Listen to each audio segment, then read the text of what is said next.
Bismillahirrahmanirrahim. Bismillahirrahmanirrahim. Assalamualaikum warahmatullahi wabarakatuh.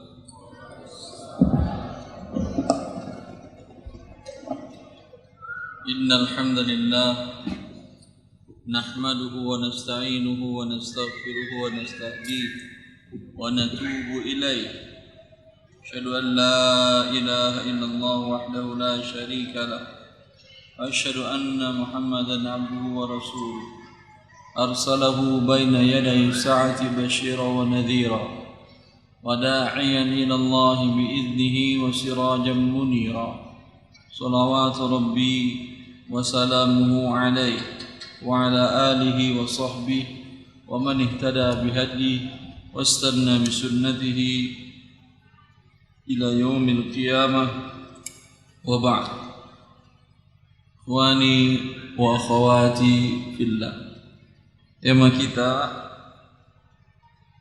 kajian kali ini tentang zuhud.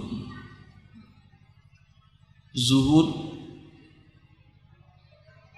berasal dari kata zahada yazhadu, berarti mana, artinya meninggalkan atau tidak melakukan atau terhalangi untuk melakukan. Maka banyak orang yang meninggalkan dunia dengan makna kata zuhud yang mereka pahami tersebut, dan banyak terminologi zuhud dalam setiap golongan. Kita sebagai seorang muslim tentu yang kita pahami dalam masalah zuhud adalah apa yang dijelaskan dan dilakukan oleh Rasulullah sallallahu alaihi wasallam dan para sahabatnya ridwanullah alaihim ajma'in. Terkadang orang memahami zuhud tadi berarti tidak perlu bekerja, tidak perlu mencari dunia, tidak perlu mencari harta, tidak perlu menikah. Betulkah ini bermakna zuhud? Kita lihat kehidupan Rasulullah sallallahu alaihi wasallam. Beliau memiliki istri 9. Kemudian para pengikut beliau, sahabat ridwanullah alaihim ajma'in, bahkan di antaranya cucu beliau Al-Hasan bin Ali, sampai Ali bin Abi Thalib mengatakan kepada kaum muslimin, wahai kaum muslimin, jangan kalian terlalu gampang menerima tawaran anak saya bila dia meminang salah seorang anak gadis kalian, karena Hasan sifatnya terlalu gampang menceraikan istri, sehingga diriwayatkan beliau memiliki istri yang banyak, maksimal datuk 4, tapi diceraikan, gonta-ganti istri beliau. Tapi mereka adalah orang-orang yang zuhud, bukan zuhud dengan terminologi orang-orang Nasrani, di mana para pendeta mereka tidak menikah, rahib mereka tidak menikah, tidak mau bekerja mencari dunia. Bukan ini zuhud. Sahabat, 10 sahabat al-mubasysyirina bil jannah yang dijanjikan oleh Rasulullah sallallahu alaihi wasallam mereka masuk surga, mereka adalah orang-orang yang tangguh dan ulet dalam mencari dunia, tetapi mereka meninggalkan hal yang haram dalam mencari dunia. Yang halal mereka mencarinya. Umumnya di antara mereka adalah para pedagang tangguh. Abu Bakar ma'ruf, kisah beliau adalah seorang pedagang. Bahkan di hari wafatnya, sehari setelah wafatnya Rasulullah sallallahu alaihi wasallam, dan dia dinobatkan menjadi khalifatu Rasulullah sallallahu alaihi wasallam, menggantikan posisi Rasulullah sallallahu alaihi wasallam memimpin umat Muhammad sallallahu alaihi wasallam. Keesokan harinya beliau tetap melakukan aktivitas biasanya, itu berdagang. Beliau bawa kain dagangan di atas pundaknya. Maka bertemu dengan Umar bin Khattab radhiyallahu taala an, dan Umar mengatakan, "Ila aina ya khalifati Rasulillah?" Wahai khalifah Rasulullah, pemimpin kaum muslimin yang tertinggi, mau ke mana engkau? Abu Bakar menjawab, "Ila suq." Aku mau berdagang ke pasar. Ini kain dagangan sudah aku bawa di atas pundakku. Lalu Umar mengatakan, "Wahai khalifatu Rasulullah, kalau engkau berdagang, maka siapa yang mengurus umat Muhammad sallallahu alaihi wasallam?" Maka Abu Bakar menjawab, "Kalau saya tinggalkan berdagang, siapa yang mengurus makanan anak istriku?" Lalu kemudian Umar mengambil kebijakan, karena Abu Bakar menunjuk beliau sebagai penanggung jawab Baitul Mal, maka beliau mengatakan, "Kalau begitu tinggalkan berdagang, dan mulai hari ini dari Baitul Mal diberikan seekor kambing setiap 2 hari untuk engkau dan keluargamu." Gaji dari Baitul Mal, tapi dengan syarat enggak boleh dagang. Maka seorang pejabat kalau sibuk dengan dagang pasti terabaikan, atau konflik of interest tentang kepentingan pribadinya dengan jabatannya itu mesti berbenturan. Ini telah dicamkan pertama kali oleh Umar bin Khattab radhiyallahu taala an, di mana khalifah Rasulullah sallallahu alaihi wasallam tidak boleh berdagang dan diberikan biaya hidupnya dari Baitul Mal. Ini orang yang terdekat dengan Rasulullah sallallahu alaihi wasallam, yang Rasulullah Sayyiduz Zahidin, Sayyiduz Zuhad, pemimpinnya orang-orang yang zahid, pemimpinnya orang-orang yang zuhud, dan Abu Bakar adalah pengikut terdekat beliau, dan beliau menunjukkan zuhud bukan berarti berhenti berdagang. Bahkan statusnya kemarin diangkat jadi pemimpin tertinggi, menjadi khalifah, tetap beliau melakukan perbuatan mencari dunia yang halal ini. Bahkan Al-Lais bin Sa'ad, seorang ulama tabi'in, beliau seorang pedagang kaya. Lais bin Sa'ad Samarqandi ma'ruf, beliau seorang ulama hadis dan fuqaha di masa tabi'in. Ketika ditanyakan kepada beliau, "Ya Aba Sa'ad, ila mata?" Wahai Abu Sa'ad, sampai kapan engkau terus berdagang? Beliau berjawab, "Aturidu ayatamandala bina haula?" Apa arti yatamandal? Apa arti yatamandal? Yatamandal, tamandala, yatamandalu, bukan mandala pesawat terbang, bukan. Mindil, mindil apa artinya? Ini mindil. Yatamandal dijadikan menjadi tempat cuci tempat mengelap tangan. Kata Lais bin Sa'ad Samarqandi, kalaulah kita para ulama tidak memiliki harta, tidak berdagang, tidak berusaha, maka kita akan dijadikan tempat cuci tangan orang-orang kaya, di mana mereka memberikan bantuan, hibah, hadiah kepada para ulama tersebut, kemudian minta fatwa, pasti jawabannya boleh, halal, bagus, afdal. Tidak akan pernah terdengar kata haram, tidak boleh, jangan lakukan, nanti masuk neraka. Kalau itu dilakukan, gaji putus. Ada yang berani? Tidak berasap dapurnya lagi. Itu yang dikatakan oleh Abu Lais bin Sa'd as-Samarqandi. Para ulama kita dikenal orang-orang yang berdagang dan melakukan profesinya.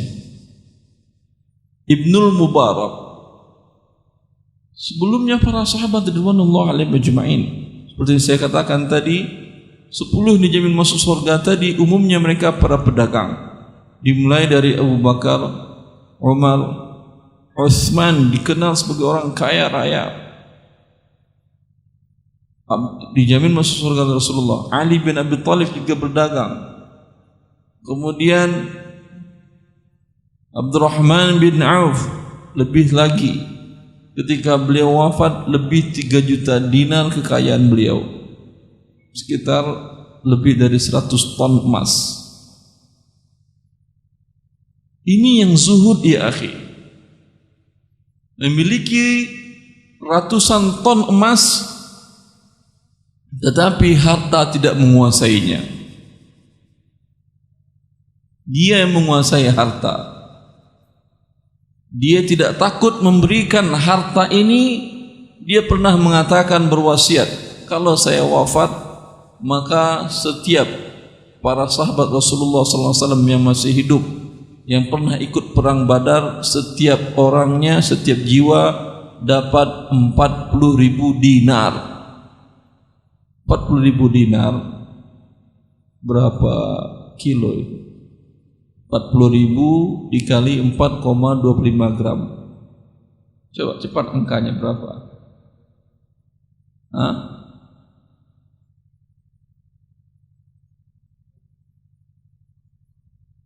180 kilo untuk per kepala. Salah antum kali. 40.000 dikali 4,25,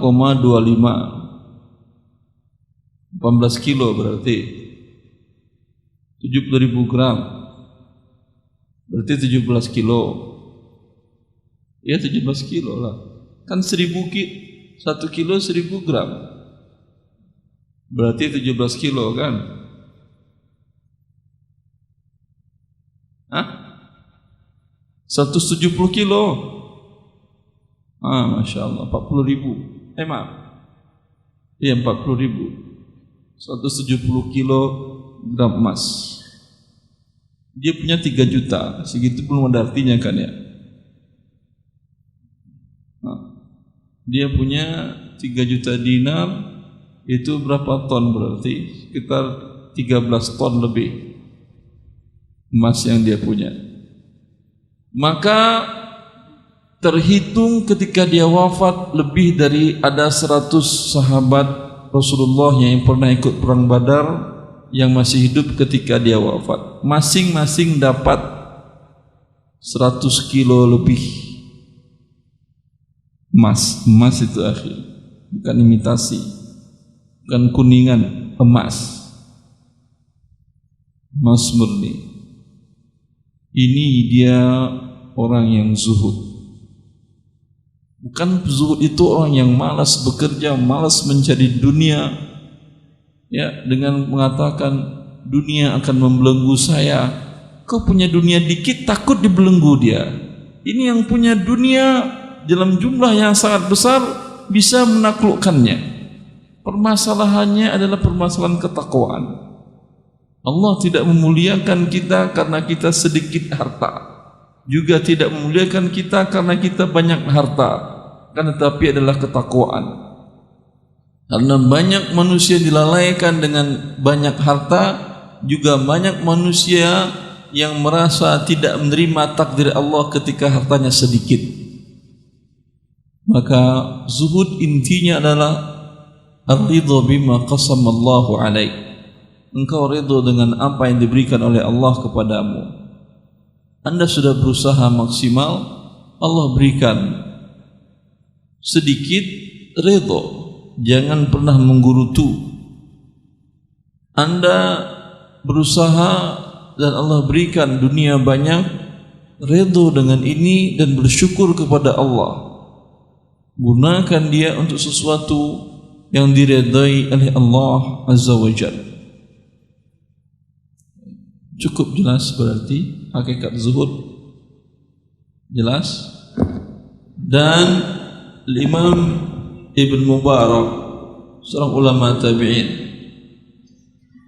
ketika orang-orang mengatakan beliau adalah seorang yang zuhud, kata beliau, yang zuhud bukanlah saya, yang zuhud adalah Khalifah Umar bin Abdul Aziz. Sepertiga dunia di waktu itu di tangan beliau, tetapi dunia tidak masuk ke hatinya, dunia tidak menguasai dia. Bahkan gaya hidupnya berubah 100% semenjak beliau menjadi khalifah. Yang sebelumnya satu pakaian gamisnya itu beliau beli dengan harga 1000 dinar. Beliau mengatakan, wah ini kok masih kurang mantap ya bajunya, padahal harganya sudah 1000 dinar. Ketika beliau menjadi khalifah, beliau semua hartanya diberikan ke Baitul Mal, dan beliau hidup dengan baju yang beliau beli 10 dirham. 10 dirham itu sama dengan 1 dinar. Tadi 1000 dinar, sekarang 1 dinar harga bajunya. Lalu beliau mengatakan, alangkah lembut dan bagusnya baju ini. Ini dia yang zuhud. Dunia di tangannya, tapi tidak menguasai dirinya. Zuhud bukan berarti orang yang malas bekerja sehingga tidak mendapatkan harta dan kemudian menghibur dirinya dengan mengatakan saya orang yang zuhud. Tidak, Anda bukan orang yang zuhud. Berapa banyak orang yang hartanya sedikit tapi jiwanya tamak. Saya sering mendapatkan telepon seperti ini. Banyak kaum muslimin, ada berapa kaum muslimin, kaum muslimat, Ustaz, kondisi saya begini Ustaz, begini Ustaz, begini Ustaz, mohon berikan bantuan dana segala macam. Ketika sering saya ingatkan, minta kepada Allah, jangan minta kepada manusia. Dia malah marah-marah.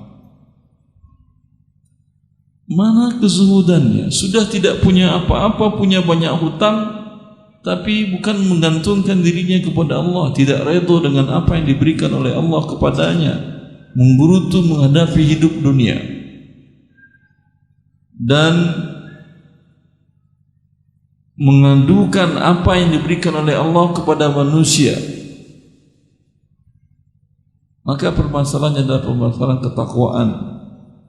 Sedikit dan banyak harta yang diberikan oleh Allah kepada kita bukan pertanda Allah sayang kepada kita, tetapi intinya ketakwaan yang dalam jiwa kita yang bisa membuat kita bila diberikan oleh Allah bersyukur, bila ditahan oleh Allah kita bersabar. Cukup saya kira uraian. Silahkan. Ya. Cek. Baik, terima kasih Ustaz. Bapak dan Ibu sekalian, kita masuki sesi tanya jawab. Jadi silakan yang ingin bertanya mengajukan kertas ke depan, atau yang ingin bertanya langsung, nanti ini ada mic yang akan disediakan. Silakan antri di belakang mic yang sudah disiapkan. Baik, kita bacakan pertanyaan pertama. Ustadz, saya pengelola akun media masjid yang ada pada sebuah ma'had. Lalu apakah boleh mempromosikan ma'had tersebut menggunakan akun media masjid tersebut? Syukran Ustaz. Tes. Akun media masjid. Tes. Itu apakah masjid? Tes. Belum. Sehingga tidak boleh berjual beli sana. masjid adalah tempat tanah, baik ada bangunan atau tidak, yang diwakafkan untuk melakukan sholat 5 waktu di sana. Apakah ada orang sholat di dalam akun? Ada? Tidak. Maka tidak ada masalah Anda berjual beli di akun itu dengan mempromosikan dan seterusnya. Wallahu ta'ala a'lam. Baik. Pertanyaan selanjutnya, Ustadz, apa hukumnya mencari uang dengan menjadi YouTuber? Misalnya mengupload potongan kajian-kajian Ustadz tanpa sepengetahuan Ustadznya, dan dia mendapatkan uang dari hasil upload video tersebut. Jazakallah khairan. Allah baik. Maling namanya. Yang Anda ambil Ustadz Anda lagi. Izin ya. Minta izin, dan umumnya setelah dapat uang baru, Ustadz saya sudah dapat uang banyak, sekarang baru sadar ternyata mengambil hak Ustadz, mohon maafkan Ustadz. Ustadznya diam, tolong maafkan Ustadz. Bukankah Nabi pemaaf? Ini Anda maling, harusnya Anda siap mengganti dulu, ketika dimaafkan baru selesai urusannya. Tapi memaksa, sedangkan jual beli saya tidak boleh memaksa. Ini orang telah mencuri dan memaksa orang meminta maafkan dia. Ya, ini bagian dari pencurian hak. Maka pendapat seperti ini tidak halal. Bila Anda lihat ada maqta' atau potongan yang bagus, izin kepada yang punya. Allah barik fiik. Baik. Silakan ikhwan yang ingin bertanya langsung, silakan langsung ya, silakan. Bismillah. Assalamualaikum warahmatullahi wabarakatuh. Assalamualaikum warahmatullahi wabarakatuh. Ustadz, ana ingin bertanya soal kemarin, tahun kemarin, ana kan jual rumah kepada si Fulan. Jadi dia tuh, kami mengetahui kalau misalnya si Fulan tuh dia tuh menggunakan bank konvensional, dia tuh meminjam bank. Cuman kami tuh udah bilang ke dia kalau misalnya kami tidak ingin ada campur aduk tentang untuk urusan bank konvensional itu.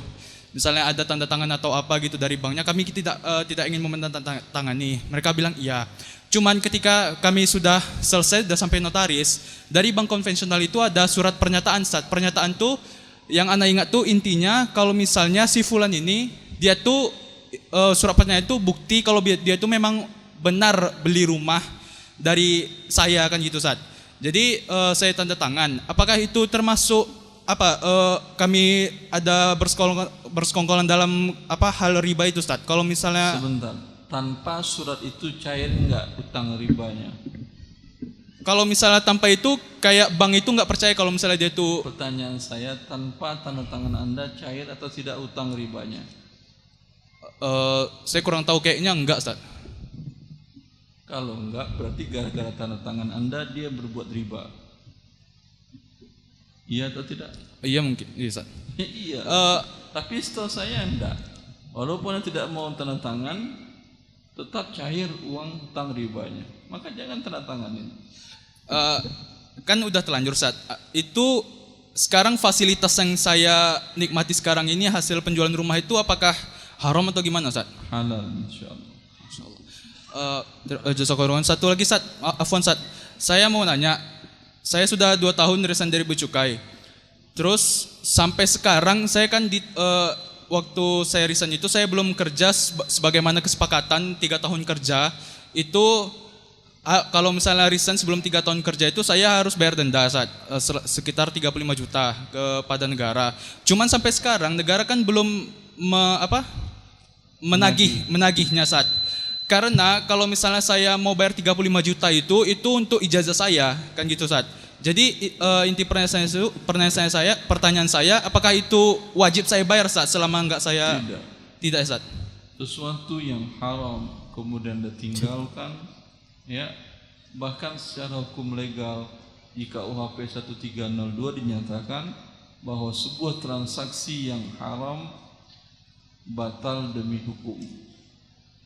Cuman pernyataan halal haramnya melalui apa? Kalau pekerjaan Anda berkaitan dengan umpamanya yang di Indonesia menjadikan rujukan haram, tentu adalah MUI. Setahu saya MUI belum mengeluarkan fatwa haram pajak. Sudah ada dengan belum kan? Yang belum mengeluarkan adalah bahkan Ormas Nahdlatul Ulama yang mengeluarkan pajak itu haram.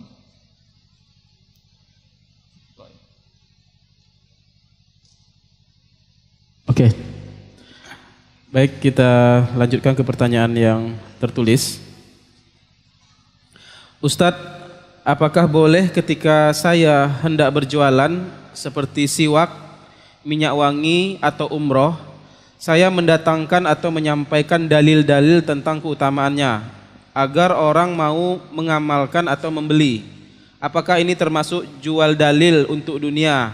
Mohon doakan keberkahan untuk usaha saya, Ustaz. Semoga Allah memberkahi semua kaum muslimin dalam usahanya mencari rezeki yang halal ini. Anda menyampaikan dalil untuk perbuatan tadi boleh, tidak ada masalah. Bukan untuk produk Anda. Paham yang saya maksud? Umroh jelas pahalanya besar. Tapi produk umroh Anda belum tentu berpahala. Karena terkadang sebagian umroh belakangan banyak menggunakan cara-cara yang ribawi.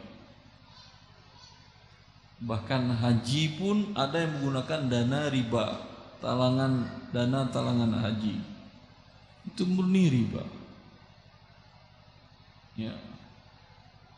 Padahal semua orang tahu rukun haji adalah rukun Islam. Ya. Wallahu ta'ala. Baik, silakan bagi ikhwan yang ingin bertanya.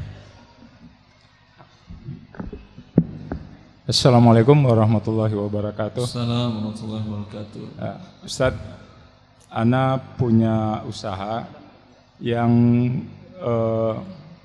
mengharuskan meninggalkan tempat, kemudian berkeliling ke tempat-tempat lain yang secara matematikanya banyak kegiatan-kegiatan belajar ilmu agama itu jadi berkurang, Ustadz. Nah, yang ingin Anda tanyakan, bagaimana mencari keseimbangan untuk kebutuhan dunia, manfaat yang bukan hanya bagi diri, keluarga, dan juga bagaimana untuk karyawan dan orang lain. Kebetulan usaha sendiri, Ustaz. Tanpa kita mengabaikan ataupun meninggalkan kebutuhan kita untuk belajar ilmu, Ustaz. Artinya menyeimbangkan itu, Ustaz. Ya. Saya katakan kepada Anda bahwasanya Umar bin Khattab dengan tetangganya seorang Ansar bergantian beliau menghadiri majlis Rasulullah sallallahu alaihi wasallam.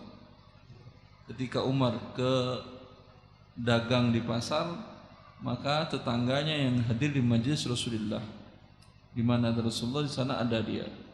Ketika esok harinya tetangga Ansarnya ke kebun kurmanya, maka Umar yang hadir. Setiap malamnya mereka sharing, diskusi tentang apa yang mereka dapatkan dari Rasulullah SAW hari ini. Anda punya anak istri? Ya, Ustaz. Punya. Ketika Anda safar, suruh anak Anda, istri Anda yang hadir kajian-kajian tadi. Ketika pulang safar, tagih ke mereka. Kajian Ustadz si fulan kemarin, apa kesimpulannya nak? Apa istri? Apa segala macam. Ini kan bagus. Bisa? Insyaallah, Ustaz. Alhamdulillah. Jazakallahu khairan. Assalamualaikum warahmatullahi wabarakatuh. Ya. Baik. Assalamualaikum, Ustaz.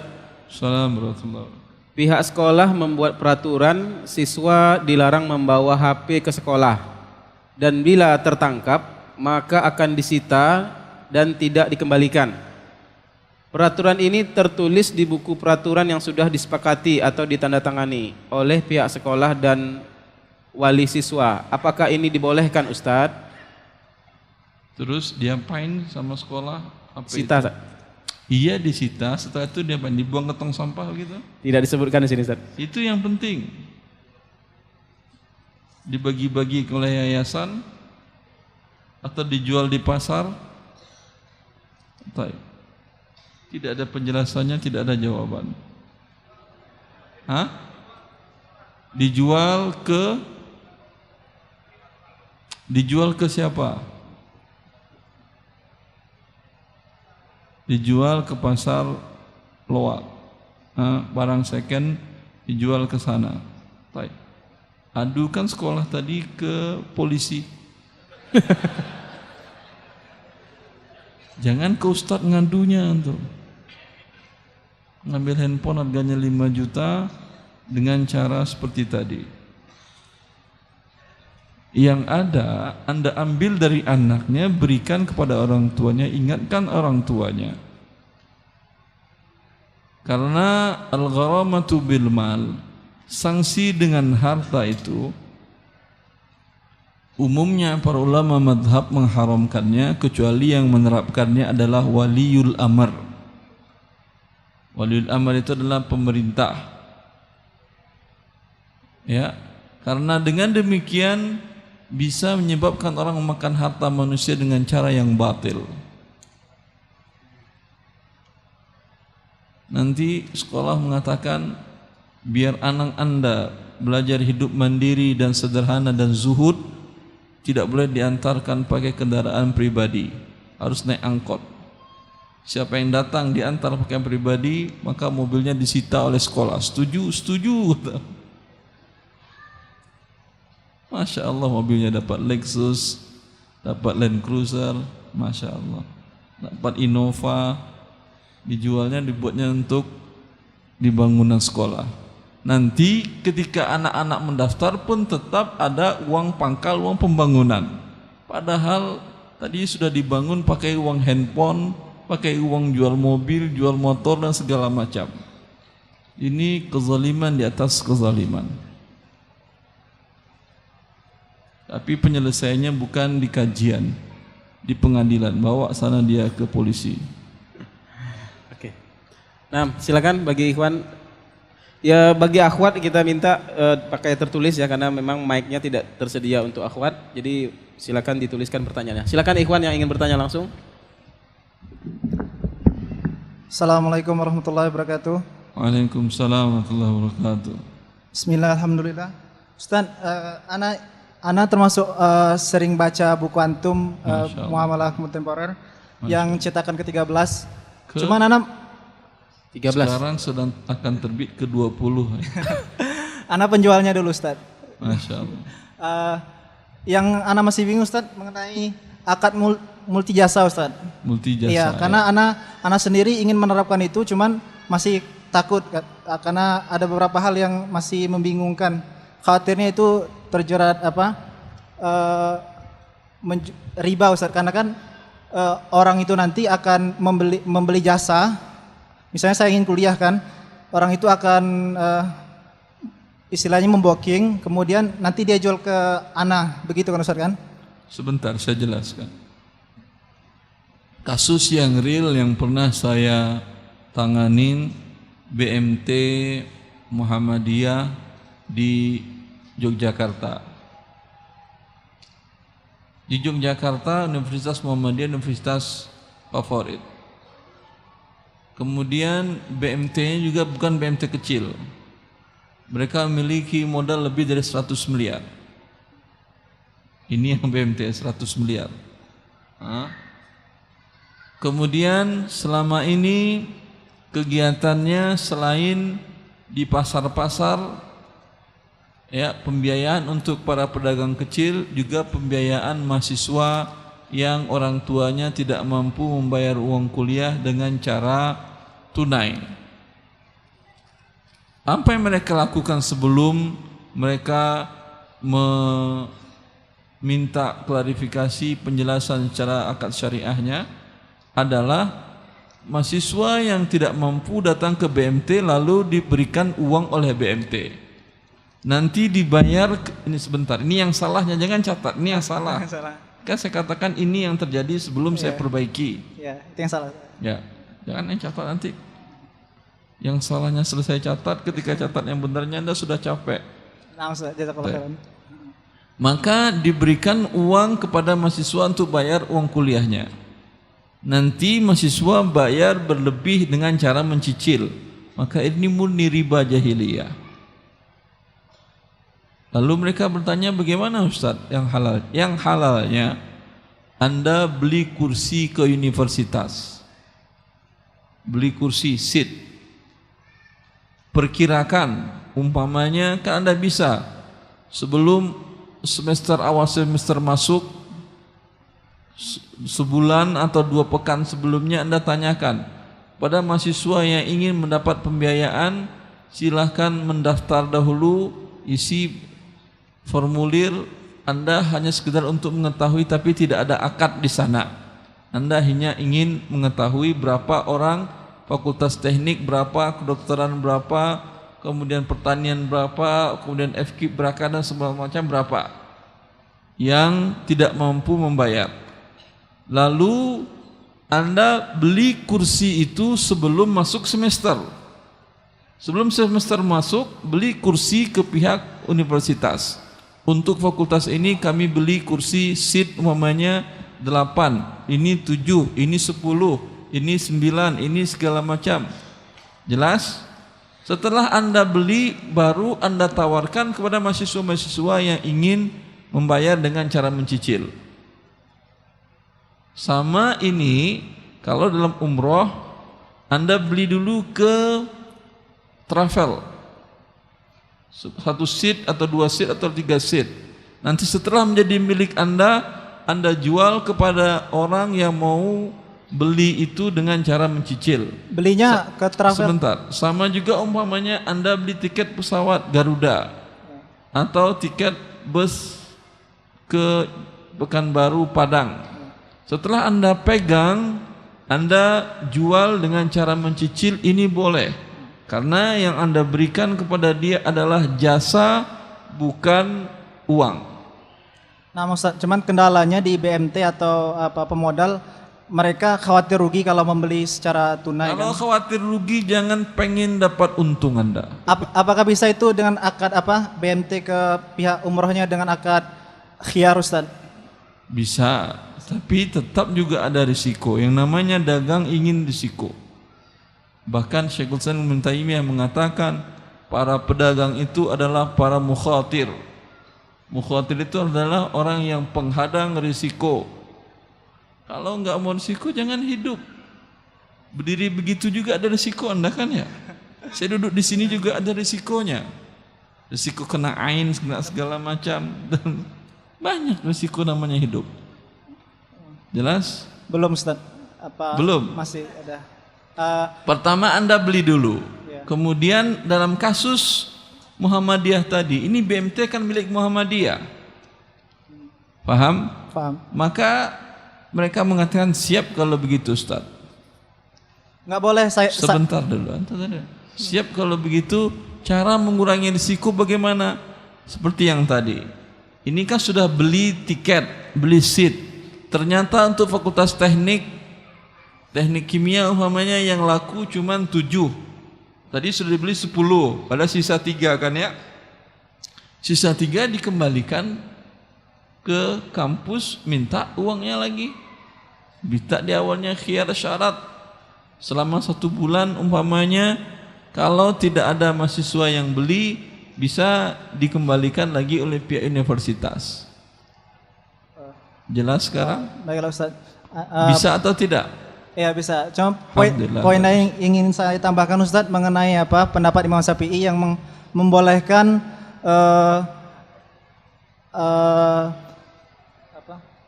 membolehkan akad salam tunai, Ustaz. Apakah itu termasuk ikhtilaf yang boleh berlapang dada kita semua, Ustaz? Imam Syafi'i membolehkan salam tunai, hubungannya dengan multi jasa maksudnya atau apa ini? Pertanyaan kedua ini. Itu ya, pertanyaan kedua, Ustaz. Pertanyaan kedua. Karena itu menyangkut paut dengan usaha saya juga Ustaz. Gak paham saya. Ini pertanyaan kedua atau yang masih yang tadi? Kedua berarti ya? Iya, pertanyaan kedua. Kedua, salam tunai mazhab Imam Syafi'i membolehkan. Ya. Di buku antum disebutkan kalau Imam Syafi'i membolehkan akad salam tunai. Cuman beberapa ulama yang lain tidak membolehkannya dan antum menguatkan itu. Cuman dengan pendapatnya Imam Syafi'i tadi, apakah itu termasuk ikhtilaf yang boleh kita berlapang dada Ustaz dengan masing-masing itu? Ya tergantung mana yang Anda rojihkan atau Anda tanyakan kepada ulama mana yang rojih menurut dia. Tapi seorang orang awam tidak boleh pilih sendiri madhab. Paham? Karena kalau masing-masing pilih-pilih madhab, wah ini enak ini enak. Sehingga hadis yang terakhir yang dijelaskan dikeluarkan oleh Imam Nawawi dalam kitab Al-Arba'in Nawawiyah apa? La yu'minu ahadukum hatta takuna hawahu taba'an lima ji'tu bihi. Tidak beriman salah seorang kalian sampai hawa nafsunya mengikuti apa yang aku bawa. Jelas? Kalau seorang awam pilih ini dalam kasus ini mazhab ini yang enak, ini mazhab ini yang menguntungkan, ini yang cocok. Azan dulu. Maka Anda bukan ikut Allah lagi tapi ikut hawa nafsu.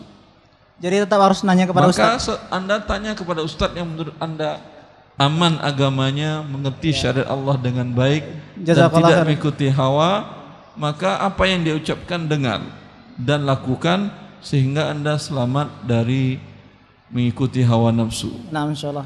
Jazakallahu khairan. Barakallahu fikum. Baik, kita azan dulu sebentar Ustaz. Ya, silakan yang azan. Baik, kaum muslimin dan muslimat, kita lanjutkan tanya jawab kita dengan Ustaz Erwandi Tarmizi. Selanjutnya ini kita bacakan, ada banyak sekali pertanyaan dari Ummahat kayak sepertinya, dan pertanyaannya hampir serupa, 5 atau 6 pertanyaan mengenai suami yang masih bekerja di lembaga keuangan yang riba, juga ada suami yang usahanya masih ada menggunakan harta riba atau juga mendapatkan aset dengan cara-cara riba. Nah, ini minta nasihat dari Ustadz bagaimana caranya untuk bisa menasehati suami agar bisa keluar dari riba, dan bagaimana caranya agar istri dan anak-anaknya bisa mendapatkan rezeki yang halal. Demikian Ustaz. Allah barik fiik. Seperti sering yang saya ingatkan bahwa hati dan jiwa manusia baina yaday Rahman yuqallibuha kaifa yasha. Hati dan jiwa manusia di tangan baina asabi'ir Rahman yuqallibuha kaifa yasha. Dalam jemari Allah Azza wa Jal, Allah bolak-balikkan seperti apa yang Allah inginkan. Akan tetapi kita sebagai manusia berusaha semaksimal mungkin dan meminta kepada Allah Azza wa Jal agar hati suami Anda dibalikkan oleh Allah untuk mendapatkan hidayah. Dengan demikian Anda dengan suami dan keluarga mendapat kebahagiaan di dunia sebelum di akhirat. Saya pernah didatangi oleh salah seorang pejabat di Bank Indonesia dan beliau bertaubat.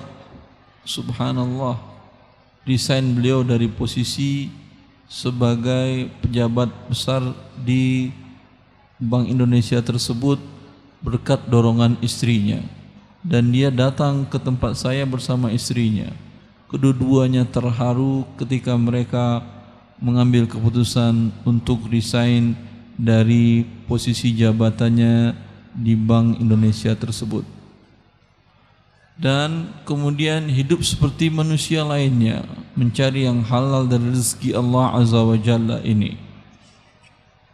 Ini semuanya berkat dorongan istri dan ketawakalan istrinya, dan selalu gigih istri istiqamah untuk menasihati suaminya tanpa pernah berputus asa, dengan memberikan buku umpamanya, dengan menyampaikan potongan-potongan tentang azab Allah terhadap riba. Kemudian yang lebih dari itu dan yang paling utama adalah meminta kepada Allah Azza wa Jal agar suami anda diberikan hidayah oleh Allah Azza wa Jal. Nah, Ustaz. Satu lagi pertanyaan dari tertulis ya. Assalamualaikum Ustaz. Assalamualaikum warahmatullahi.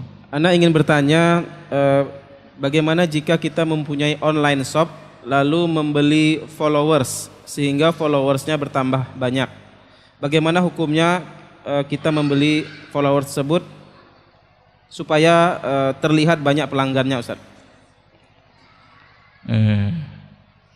Ini di dunia offline juga sudah sering dilakukan orang-orang. Dia bilang barang murah, barang murah, barang murah. Ini siapa yang beli? Saya bang, 1 juta. Bang, saya bang 1.200.000. Bang, saya 1.500.000. Semuanya teman-teman dia.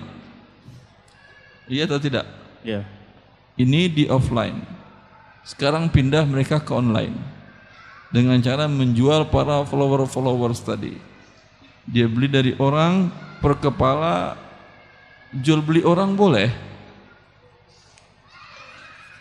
Ini melanggar HAM dunia kan ya. Ini akadnya bisa diadukan ke PBB ini. Jual beli orang, followers dan dijual belikannya. Kalau maksudnya suaranya atau komennya, ini orang komen atau suara orang untuk sebuah produk tapi dipindahkan ke produk yang lain, berbohong atau tidak, masuk dari najas. Dan Rasulullah SAW telah mengharamkan najas. Wala tanajashu, janganlah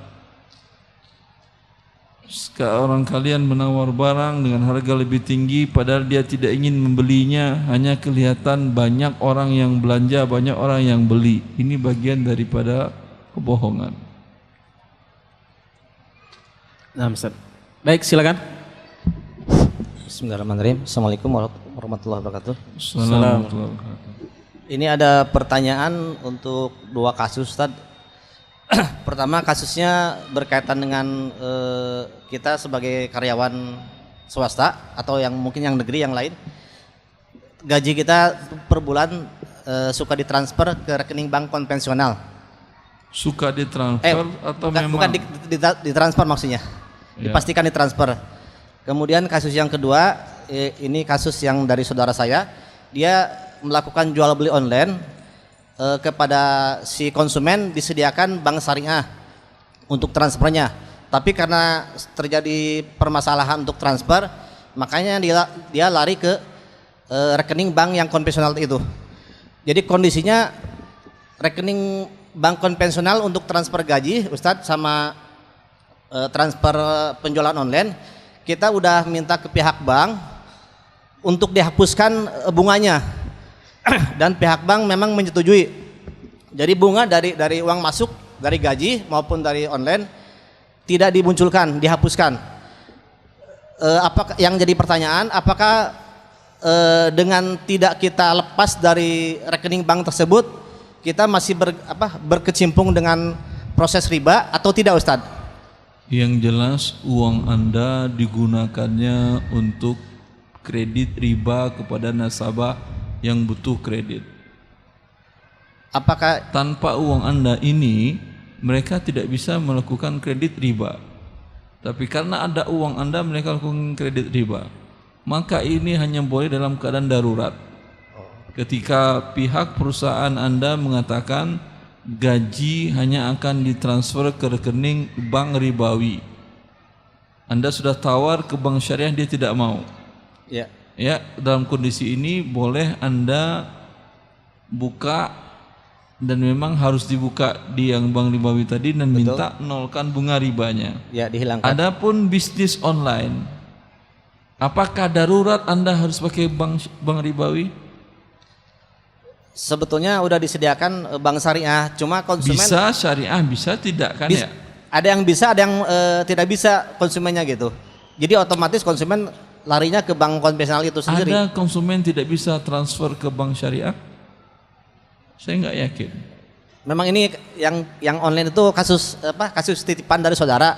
Saya persisnya nggak tahu gitu. Tapi kalau yang rekening gaji memang itu Ya, dari saya tahu, nggak mungkin nggak bisa sebuah rekening di bank syariah terima transferan dari manapun juga. Dari luar negeri pun bisa. Oh iya. Udah? Ya. Cukup Ustaz. Assalamualaikum. Ya. Silakan satu lagi yang ingin bertanya langsung. Assalamualaikum warahmatullahi wabarakatuh. Assalamualaikum warahmatullahi wabarakatuh. Simpel saja, Ustaz. Bolehkah kita menggunakan layanan BPJS Kesehatan? Terima kasih, Ustaz. Allah barik. Anda ikut mandiri atau dibayarkan oleh perusahaan? Saya belum, Ustaz. Hah? Saya belum ikut. Baru mau ikut? Mandiri berarti. Dalam kondisi butuh atau tidak sekarang? Sepertinya ke depan saya akan butuh. Kalau ke depan butuh nggak butuh, Anda harus ikut di 2019. Kalau tidak dicabut status kewarganegaraan Anda. Anda tidak dapat pelayanan publik seperti SIM, KTP, KK, akta kelahiran dan seterusnya. Itu di 2019 awal. Nanti kalau maksud saya ada keluarga Anda atau Anda sendiri yang dalam kondisi umpamanya kalau berobat dengan biaya pribadi dalam angka yang sangat besar Anda tidak mampu. Ada sekarang? Kalau seperti itu boleh, Ustaz? Sekarang ada atau tidak? Belum ada. Ya udah. Berarti tidak ada kebutuhan darurat. Karena dia masih ada denda ribawinya. Denda ribawi tadi boleh dalam keadaan darurat.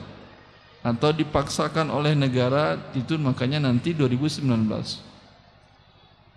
Satu lagi, Ustaz. Saya pernah melihat instansi sunnah yang menggunakan fasilitas kesehatan. Instansi sekolah sunnah. Instansi sekolah Ya. yayasan sekolah sunnah. Ya. Nah, terus Yang menggunakan fasilitas tersebut. Itu bagaimana, Ustaz? menggunakan fasilitas BPJS Kesehatan untuk BPJS. karyawannya. Kalau lembaga aturan negara, sebuah lembaga atau pribadi yang mempekerjakan orang lebih dari 5 kalau saya tidak salah, itu wajib mengikut sertakan karyawannya ke dalam BPJS Kesehatan dan Ketenagakerjaan. Ini aturannya sudah berjalan di 2017. Kalau tidak mereka lakukan, dicabut surat izin usaha atau berizin operasi sekolah dan yayasannya. Paham? Paham, Ustaz. Kalau mereka berarti sudah darurat. Jangan suuzon Anda. Pahami aturan yang ada, baru Anda, wah ini yang sunnah aja udah bikin riba. Masa kita nggak ikut riba juga? Apakah andai pun dia bikin riba, apakah juga dalil untuk Anda halal berbuat riba? Kullu mri'in bima kasaba rahin. Andai semua orang di dunia bikin riba, ya kita tidak ada dalil di hadapan Allah. Dengan begitu kita akan diampuni oleh Allah. Atau kan enak barang-barang di neraka. Kata siapa yang enak di neraka ya akhi? Walaupun mau barang-barang. Jelas? Oke, terima kasih, Ustaz. Baik, terima kasih. Allah barik. Ya, ini ada pertanyaan dari adik kita sepertinya di sini. Ustadz, Ana sekarang kelas 3 SMA. Yang Ana tanyakan masalah dalam berpakaian. Pakaian sekolah Ana sudah cingkrang dan Ana memelihara jenggot. Tetapi di peraturan sekolah tidak membolehkan. Dan guru di sekolah Ana banyak yang komplain dengan penampilan Ana. Yang Ana tanyakan, apakah Ana harus taat pada aturan sekolah, Ustadz? Syukron. Sekolah swasta atau negeri? Ya. Tidak disebut, Ustadz. Setahu saya tidak ada aturan sekolah negeri yang seperti itu. Negeri? Kalaupun ada itu, Negeri, Ustadz. itu kewajiban, itu kebijakan sekolahnya saja. Anda adukan sekolahnya ke yang lebih tinggi, ke Diknas, atau Diknasnya sekalian adukan ke HAM. Jangankan Anda anak sekolah, saya pernah sering menceritakan ada salah seorang ikhwan, dia kerja di Ring 2. Ring 2 itu di Rungga Rumah Tangga Wakil Presiden. Dia salah satu kepala divisi di Rumah Tangga Wakil Presiden. Dia dengan penyangkilan cingkran dan berjenggot panjang. Ketika suatu hari dia berkata, Ustadz, Saya pernah dipanggil oleh atasan saya karena saya bilang kamu di ring 2 penampilan begini nggak pernah dipertanyakan. Pernah Ustaz. Ketika itu saya dipanggil oleh atasan di Rungga Wapres. Saya bekerja di Wapres. Dipertanyakan kamu di ring 2 tapi penampilan kok begini. Ketika atasan bilang begitu saya mengatakan kepada dia, Pak, setahu saya tidak ada dalam aturan pekerjaan tidak boleh berjenggot dan cingkrang.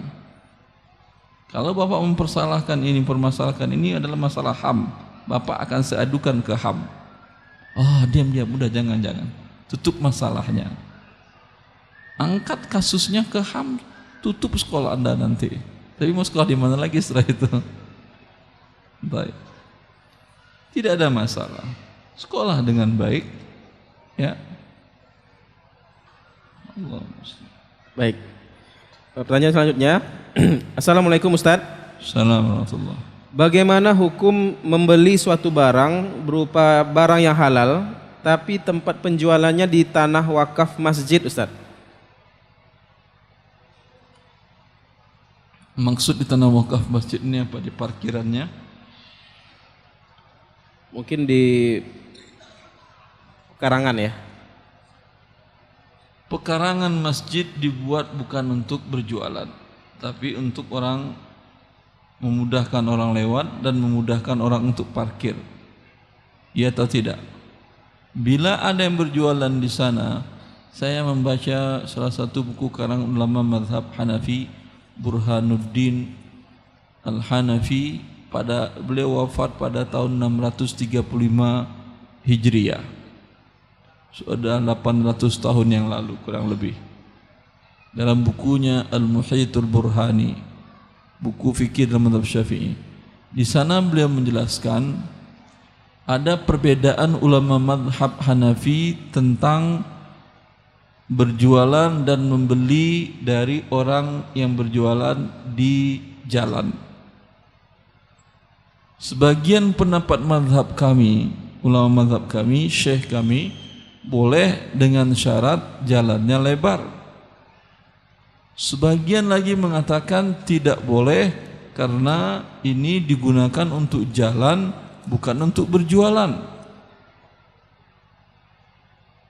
Maka kata beliau, pendapat yang rajih, yang sahih dalam mazhab wallahu ta'ala a'lam adalah haram sampai pun jangan berjualan. Membeli pun haram bagi orang berjualan di jalan tersebut. Karena dengan pembelinya kita dari dia akan mengakibatkan dia berjualan di jalanan dan terganggu orang lewat di jalanan, dan jalanan bukan dibuat untuk berjualan, untuk lewat pejalan kaki dan pengendara. Ya, apalagi dalam kondisi sekarang. Bila orang berjalan di pinggir jalan, bahkan di trotoar, akan menyempit jalan dan bisa mengakibatkan hilangnya nyawa dan ruh. Saya pikir kalau Imam Al-Burhani ini hidup sekarang, pasti tidak ada khilaf lagi menurut dia. Karena kondisinya sudah mengatakan demikian. Ya, maka Anda pun yang membeli tolong menolong ta'awun dalam maksiat ini. Karena kalau tidak Anda beli, dia tidak akan jualan di situ dia. Wallahu ta'ala a'lam. Baik. Ini satu pertanyaan cukup unik Ustaz. Sepertinya butuh penjelasan dari Ustaz ya. Assalamualaikum Ustaz. Assalamualaikum. Azan sudah berkumandang. Kita masih tetap diskusi. Apa itu juga termasuk korupsi waktu? Ini bagaimana Ustaz? Apakah kita mendahulukan yang sunnah daripada yang wajib? Baik. Azan sudah berkumandang. Apakah kita korupsi waktu? Saya tanyakan, apakah ada ketentuan waktu setelah azan langsung iqamat? Ada ketentuan sunnah seperti itu sehingga kita korupsi? Atau ada kesepakatan dengan tempat Anda bekerja atau dengan imam? Rasulullah SAW, para sahabatnya menunggu beliau untuk sholat isya sampai tertidur terkantuk-kantuk. Dalam permasalahan apakah tidur yang dalam keadaan duduk membatalkan sholat, membatalkan wudhu atau tidak. Itu mereka menunggu Rasulullah SAW keluar untuk sholat Isya. Ini belum ada yang tergantung-gantung. Ada? Kalau ada, sholat kita lagi. Ya, dan ini adalah hak imam, bukan hak Anda, bukan hak muadzin untuk main komat saja. Imam mana? Dadat. Beliau mengizinkan atau tidak ini? Izin. Izin, ya udah, alhamdulillah. Tidak korupsi kita ya, akhi. Ini atas izin imam. Alhamdulillah saya. Baik. Silakan, kita akan lanjutkan ini sampai jam 8 ya. Jadi kita sebenarnya sudah dibicarakan tadi dengan manajemen masjid. Kita akan sampai jam 8 lagi. Silakan. Assalamualaikum warahmatullahi wabarakatuh. Waalaikumsalam. Ustadz, ada 2 pertanyaan. Yang pertama adalah bagaimana hukum sewa menyewa kebun. Misalnya ada kebun 1 hektar, per hektarnya dalam 1 tahun disewakan 5 juta. Kemudian deal dalam 5 tahun 25 juta. Nah di dalam, itu yang pertama. Kemudian yang kedua pertanyaannya adalah dalam kontrak tersebut selama 5 tahun tidak boleh dijual ke orang lain atau diperjualbelikan. Tetapi di dalam perjalanannya dalam 2 tahun si pemilik kebun ingin menjual. Kemudian dijual ke penyewanya dengan catatan masa 2 tahun yang terpakai. Penyewa setuju. Setuju. Ya berarti mereka setuju berdua membatalkan akad untuk tidak boleh menjual. Sekarang buktinya mereka saling setuju sudah. Iya, dan dijual ke penyewa itu setuju dia. Jadi dengan catatan masa pakai 2 tahun itu dikurangkan dengan harga jual yang sekarang itu. Boleh. Boleh Ustaz. Terima kasih Ustaz. Assalamualaikum warahmatullahi wabarakatuh. Assalamualaikum. Ya, silakan. Assalamualaikum warahmatullahi wabarakatuh. Assalamualaikum warahmatullahi wabarakatuh. Afwan Ustaz. Ya, ada kasus kepala keluarga meninggal. Ya. Sudah beberapa tahun harta warisan belum dibagi. Ya. Istri kepala keluarga tadi menikah lagi. Ya. Ketika menikah lagi, si anak baru merasa ini harta waris harus dibagi. Ya. Awalnya si ibu yang menikah lagi tidak mau. Nah kebetulan si anak diskusi ke saya, menanyakan gimana Om. Saya bilang kalau kayak gini kasusnya coba kamu ke pengadilan agama tanya. Nah beliau diskusi ke pengadilan agama, dikatakan bahwasanya si istri mendapatkan atau si ibunya mendapatkan 50% dari harta yang meninggal, 50% lagi untuk anaknya. Tapi 1/8 dari 50% untuk anaknya harus diberikan juga ke ibunya. Artinya 50% plus 1/8. Pertanyaan saya, pertama, kapan harta waris itu harus dibagi menurut syariah? Dan kedua, dari mana dapat 50% untuk si istri tadi atau si ibu? Karena setahu saya kalau nggak 1/8 atau 1/6 kalau punya anak lengkap. 1/4. Ya. Atau tidak ada yang 50% setahu saya. Terima kasih Pak Ustaz. Ini salah Anda. Kenapa Anda suruh dia konsul ke pengadilan agama? Karena hukum pengadilan agama mereka ada namanya harta gonogini. Gonogini bahasa apa itu? Yang jelas pasti bukan bahasa Arab. Saya lebih 11 tahun di Arab, nggak pernah teman-teman bilang gonogini kata. Bahasa Jawa, Ustaz. Bahasa Jawa. Kalau bahasa Jawa berarti bukan Islam. Karena Islam tidak diturunkan kepada orang Jawa. Al-Quran bahasa Arab, hadis Nabi SAW bahasa Arab, dan semua referensi syariat kita dalam berbahasa Arab. Ya, ini satu. Kemudian tanpa Anda lakukan apa yang dikatakan oleh pihak pengadilan agama tadi, mereka tidak akan mempermasalahkan. Ya, sekarang Anda katakan kepada anak itu tidak ada hak gonogini tadi. Yang jelas yang mana harta bapak Anda dahulu itu yang dibagi. Bila dalam harta itu ada saham ibu Anda, itu tidak dibagi, bukan gonogini. Kalau gonogini 50-50, padahal si istri mungkin ada saham di harta suami tadi, beli tanah mungkin ada 90% sahamnya dia. Menjadi 50 kan rugi dia. Atau si istri tidak ada saham sama sekali lalu dapat 50. Ini si anak yang dirugikan. Yang jelas setiap harta tadi dipisahkan dulu, ada atau tidak saham istri di sana. Istri ikut membayar cicilan atau ikut menyumbang, menyerahkan uangnya, bagian dari keikutsertaannya dalam kepemilikan syarikat amlak. Kalau tidak, dibagi seperti ketentuan Allah, yaitu istri mendapat 1/8, kemudian anak-anak mendapat 7/8 kalau bapak dan ibu dari si suami tadi sudah meninggal. Jelas Pak? Terima kasih Pak. Kebetulan udah selesai dan si ibu belakangan mau tanpa ke pengadilan agama. Alhamdulillah. Makasih. Ya. Pertanyaan saya yang pertama belum terjawab Pak Ustadz. Yang mana itu? Kapan harus membagi harta waris itu? Saat meninggal langsung dibagi. Terima kasih. Insyaallah. Terima kasih ya. Silakan satu lagi yang ingin bertanya langsung. Sama juga kapan gaji diterima? Selesai Anda kerja langsung tanpa menunggu akhir bulan, awal bulan dan segala macam, kecuali dari awal ada kesepakatan. Ya. Assalamualaikum. Assalamualaikum. Ustaz, saya mau pengen bertanya, Ustaz. Silakan. Saya punya ponsel. Punya? Ponsel. HP. Ponsel. HP. Yang mereknya ya merek premium, Ustaz. Cuma sudah lama, Ustaz. Jadi kebetulan HP saya itu rusak LCD-nya.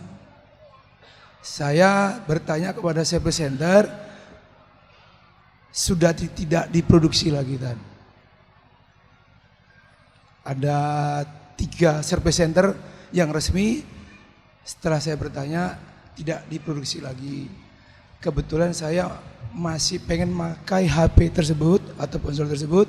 Saya berusaha mencari di online, Ustaz. Jadi saya membelinya LCD tersebut dan saya pasang sendiri. Terus pertanyaan saya, Ustaz, apakah memang ya HP tersebut masih bisa saya pakai, dalam arti masih halal bagi saya, Ustaz? Anda bertanya kenapa? Karena spare partnya ada yang Anda beli melalui online gitu. Iya, tapi bukan original, Ustaz. Taib. KW. Yang bukan original. KW. KW, Ustaz. Tapi mereknya tidak ada, Ustaz. Mereknya beda? Tidak ada, sama sekali tidak ada. Hah? Mereknya sama sekali tidak ada, Ustaz. Tidak pakai merek berarti? Tidak pakai merek. Tidak pakai merek nggak ada masalah. Cuman dia compatible dengan HP saya, Ustaz. Iya, apa salahnya di Nggak masalah, compatible? Ustaz. Satu lagi, Ustaz. Allah beri.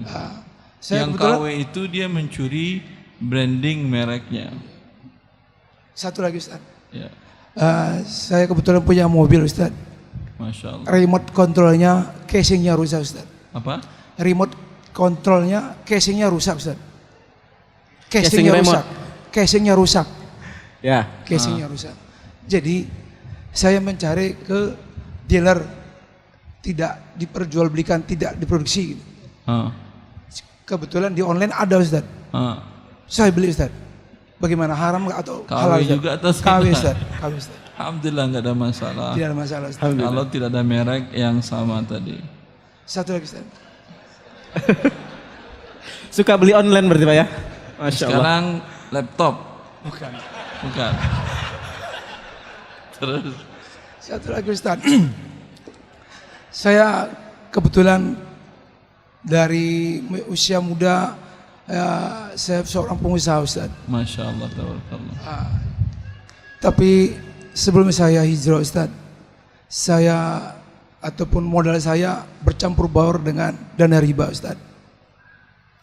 Ya. Pinjaman riba atau Pinjaman riba, deposit Ustaz. riba? Pinjaman riba, Ustaz. Anda pinjam dengan cara riba? Iya, Ustaz. Sudah lunas utang ribanya? Sudah lunas, Ustaz. Oh, sudah lunas. Terus pertanyaannya? Pertanyaannya, Ustaz, harta saya sekarang bercampur haram sama halal, Ustaz. Tidak ada yang haram dalam hartanya karena Anda membayar bunga riba.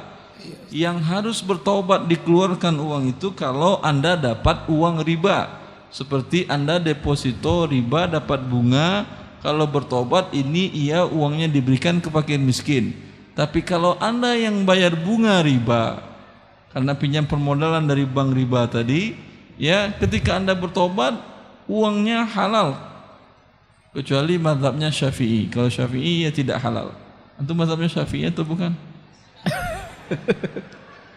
Karena Imam Nawawi mengatakan bila dalam akad qard pinjam meminjam ada persyaratan riba, maka akad pinjamannya batal. Jumhur mengatakan tidak. Akad pinjaman sah, yang batal hanyalah persyaratan ribanya. Ikut pendapat saya biar aman. Jumhur ulama mengatakan halal uangnya, yang haram adalah persyaratan riba. Kalau sudah selesai ribanya berarti uangnya halal. Terima kasih, Ustaz. Oke. Baik, ini satu pertanyaan tertulis kita tanyakan lagi, jawab lagi ya. Ustadz, bagaimana sikap dan adab ketika bertamu ke rumah pelaku riba, Ustadz?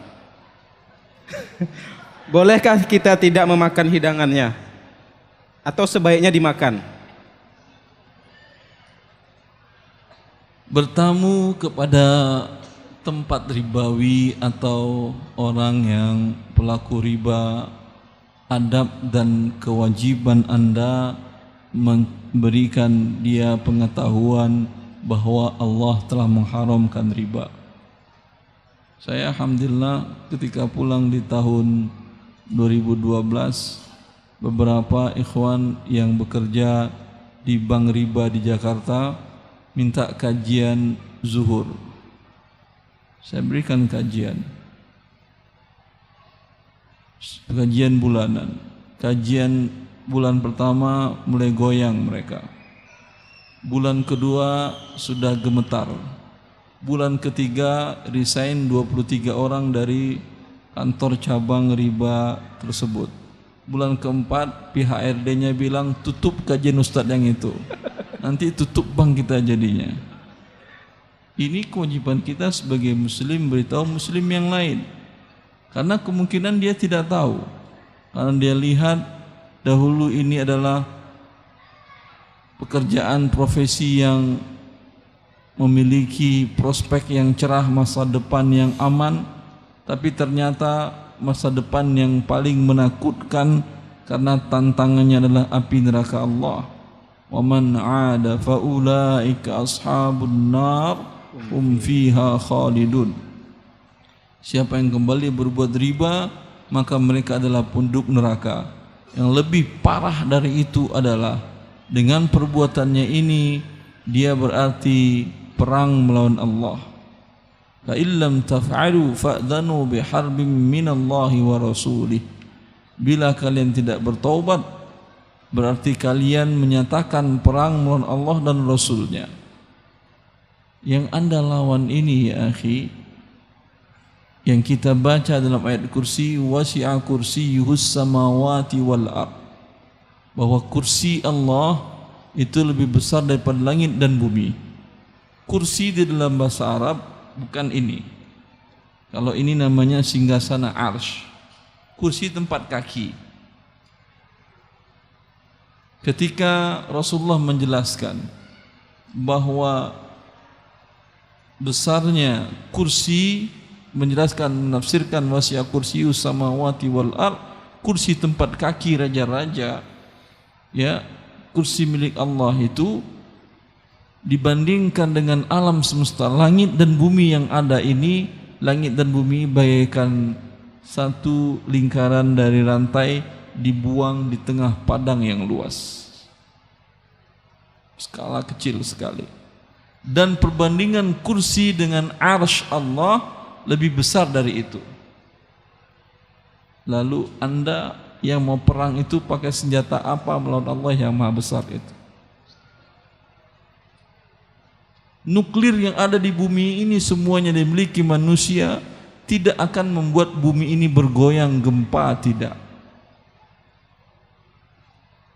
Ya, padahal bumi tadi bagaikan satu lingkaran gelang dilemparkan di tengah padang. Siapkan senjata Anda kalau ingin berbuat riba. Ya, maka ini bagian nasihat kepada teman-teman tadi. Anda kan kasihan tetangga, kerabat, orang dekat, teman sejawat yang Anda senang dengan dia dan mencintainya karena Allah, ternyata sekarang dia menjadi musuh perang lawan tanding lawan Allah.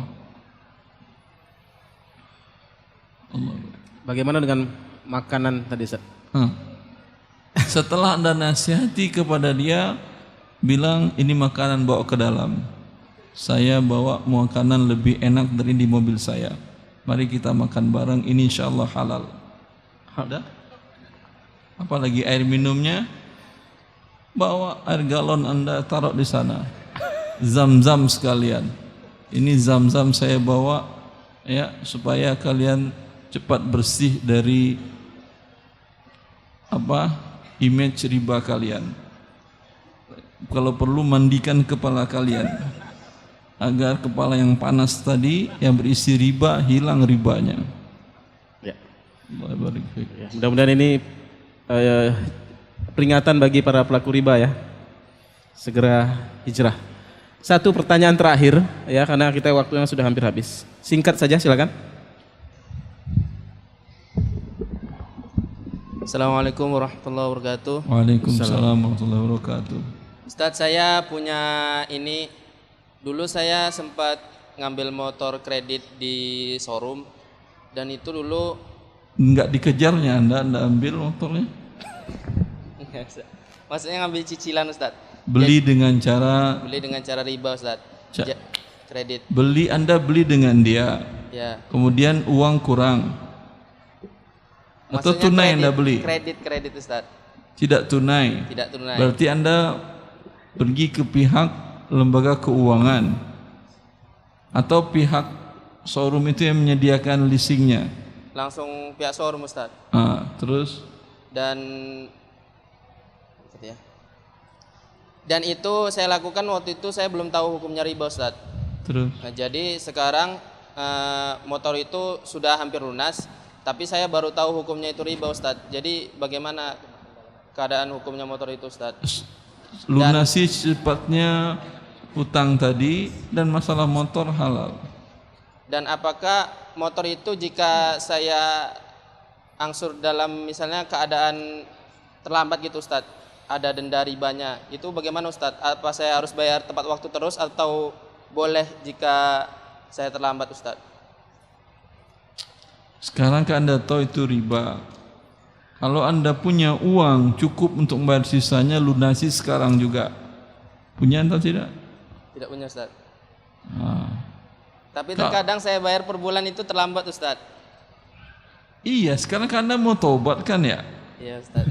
Lunasi utang ribanya. Kalau tidak mampu juga jual motor tadi, bayar utang ribanya.